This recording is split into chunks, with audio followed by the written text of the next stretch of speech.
playing quarterback at the NFL level is one of, if not the toughest things to do in all of sports, and when playing the quarterback position, you are the face of a franchise, and with that naturally comes a lot of pressure, whether it's from the coaching staff, the team, the internal pressure the players put on themselves, or of course the media.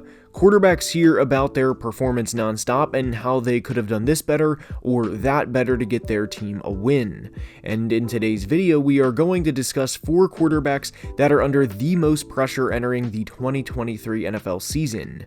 And if a quarterback you think is not in today's video, then there's probably a very good case they could have been, as there are a lot of teams that expect to win the Super Bowl this year, and as we know, only one team can. And with that preface out of the way, let's begin. And the first player we are going to discuss in today's video is Russell Wilson of the Denver Broncos. And before we dive into why Russ is under so much pressure, I do want to say this is not a ranking of which player is under more pressure of the 4 quarterbacks. And with Russ, it's pretty clear as to why he is under a lot of stress entering this year. The Broncos gave up a king's ransom for him, including not 1, but 2 top 10 draft picks to be their franchise signal caller. And obviously, when the Broncos made this trade with Seattle and included their 2023 first round pick, there was no thought that this would end up being a top 5 pick, because the 2022 Broncos would go on to finish their season with a 5-12 record, finish dead last in points, not 3rd or 2nd to last, but dead last in points, and fire head coach Nathaniel Hackett before the season ended. And within this nightmare of a season, quarterback Russell Wilson would go on to have career lows in just about every passing category, including passer rating, passing touchdowns, and completion percentage. Oh, and Russell was also sacked 55 times. And for a franchise that thought they were a quarterback away, oh boy, was this a tough season that could not end soon enough. And in Russ's first 11 games, he threw just 8 touchdowns, and you get the point. But I do think there is legitimate reason to believe in Russell and the Broncos offense in 2023. For starters, they hired Super Bowl champion head coach Sean Payton, and within free agency, they added tackle Mike McGlinchey and guard Ben Powers to ensure Russ does not get sacked 55 times for the 2nd consecutive year. They also have very good offensive weapons in Courtland Sutton, Jerry Jeudy, Tim Patrick, and Javonte Williams. Health, of course, will play a big part in not only the Broncos' 2023 success, but everyone else's for that matter, but specifically Denver, who lost Patrick and Williams for most of the 2022 season, and all of the 2022 season in Tim Patrick's case. But for quarterback-specific situations, there's not many better than what Russell Wilson has in front of him entering the 2023 season.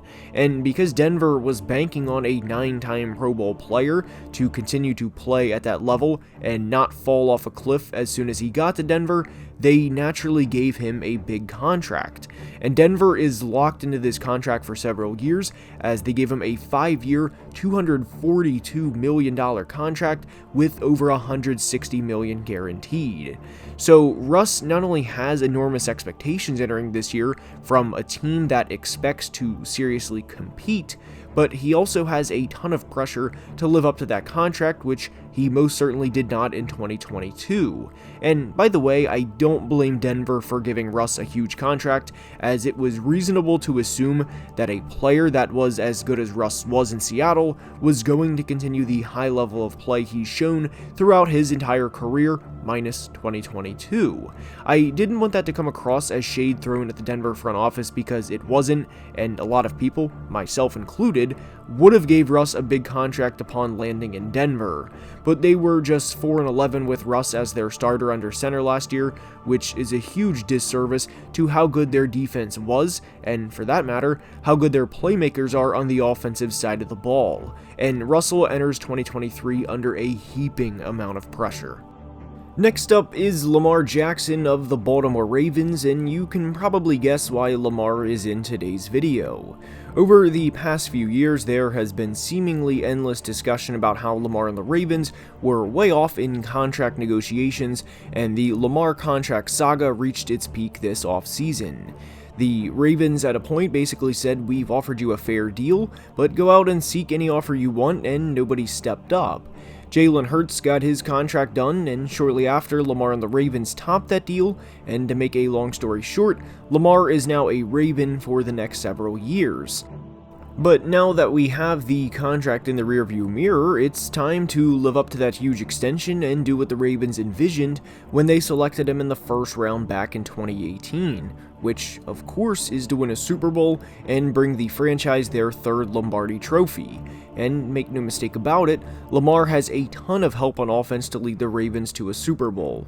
Will he? Of course, we will soon find out, but having an offense of J.K. Dobbins, Rashad Bateman, Zay Flowers, Odell Beckham, Mark Andrews, and a good offensive line, well, there's no reason the Ravens can't be amongst the best, and like we said with Denver, health of course plays a tremendous part in this, as Lamar has played in just 24 games over the past 2 years, which was another big factor with his contract situation, was can he play a full 17-game season, but the health part doesn't apply to just Lamar. Odell Beckham has had several lower body injuries throughout his career, and if you think I'm going to say Odell is going to have a 1,500-yard season and quote-unquote be back, well, that's not me, and I don't think he's going to have some insane statistical season. The best thing Odell could do in this offense is be a reliable weapon and sit down in zone coverages and be a chain-moving veteran receiver, and of course a mentor to both young receivers in Rashad Bateman and Zay Flowers. Even though Rashad is now in his third season, he is only 10 months older than Zay Flowers and is still a very young player at 23 years old. All of this to say, Lamar has more help than a lot of other quarterbacks, and he has been clamoring for this long-term contract for a very long time, and I get it. If you have a chance to get the bag and you don't think you're being offered what you're worth, go all out to get what you think you're worth. But for as successful of a franchise as the Ravens have been since their existence, they've been passed by recently by the Bengals, and they know internally they need to get back on top. And if there's anybody that's sick of the Bengals winning, it's Baltimore. They were foaming at the mouth mad about how they lost that wildcard playoff game this year without Lamar. And now that Lamar's back, it's time to show that you were worth that $250 million contract and to bring the Charm City their third Super Bowl title. And up I-95 to North Jersey we go to discuss Aaron Rodgers of the New York Jets. The Jets started out pretty hot in 2022 as they entered their Week 10 bye with a 6-3 record, and in the first half of the season, beat the Packers in Green Bay with a score of 27-10, and even beat the Bills with a score of 20-17.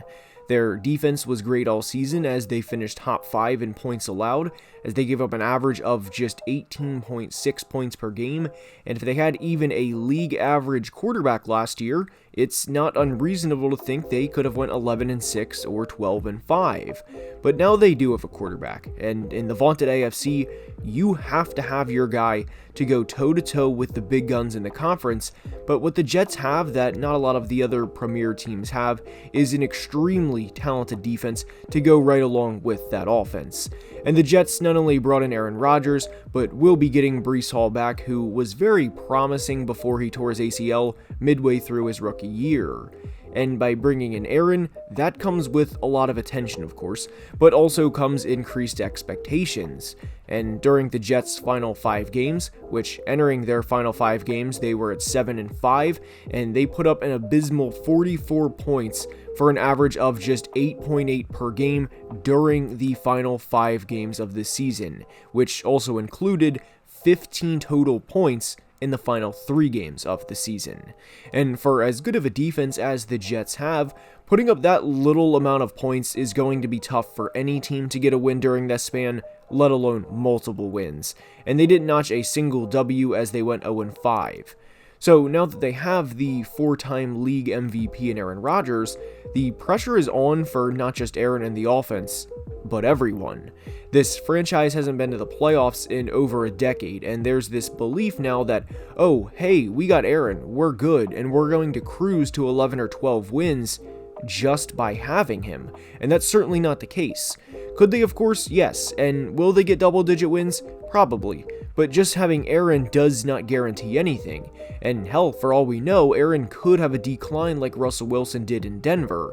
I don't anticipate that, to be clear, but for the Jets and Aaron Rodgers, the pressure that was on Zach Wilson last year, especially after the whole he didn't feel he let the team down saga, the pressure from the media and the relentlessness from the media is nothing compared to what it will be with Aaron Rodgers on the team. They're bringing in a future Hall of Fame quarterback to a team that finished 29th in scoring in 2022, and they didn't bring Aaron in to win 10 games and lose in the wild card round. They brought him in to be the final piece to win a Super Bowl, and the pressures Rodgers has as the quarterback for the Jets is truly unprecedented. And from Aaron Rodgers' current team, we go to Aaron Rodgers' former team to discuss Jordan Love of the Green Bay Packers.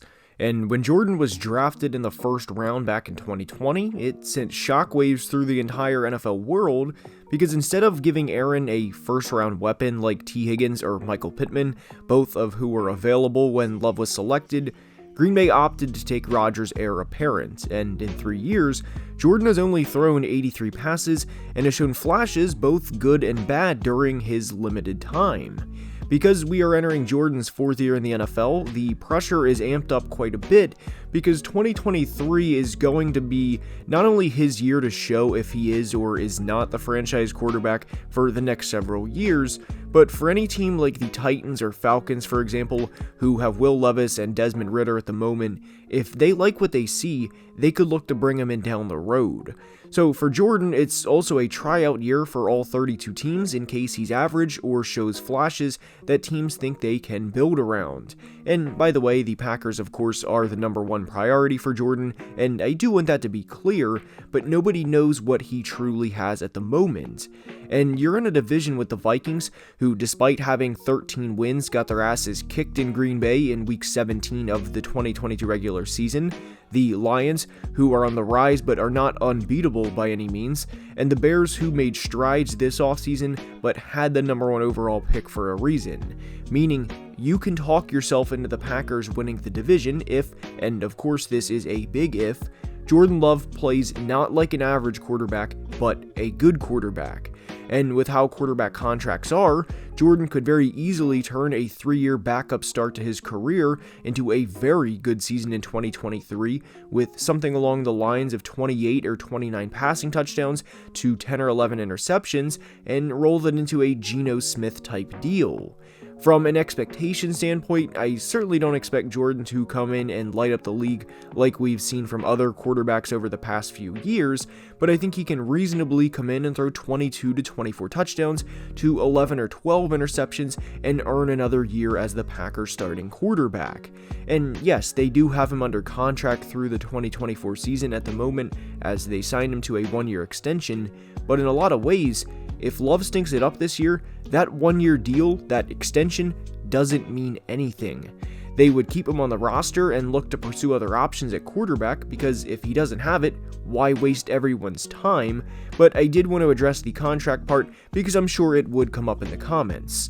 But 2023 largely determines how the rest of Love's career will go. Will he be a long-term starter or will he be a journeyman quarterback? And because he's in year 4 and not a rookie quarterback, it's now or never for Jordan Love. And I hope you enjoyed. If you did, please like the video and subscribe to the channel as we are closing in on 75k. And if you'd like to support the channel, my Patreon and Twitter links are in the description. And until next time, be safe and have a great day. Love you guys.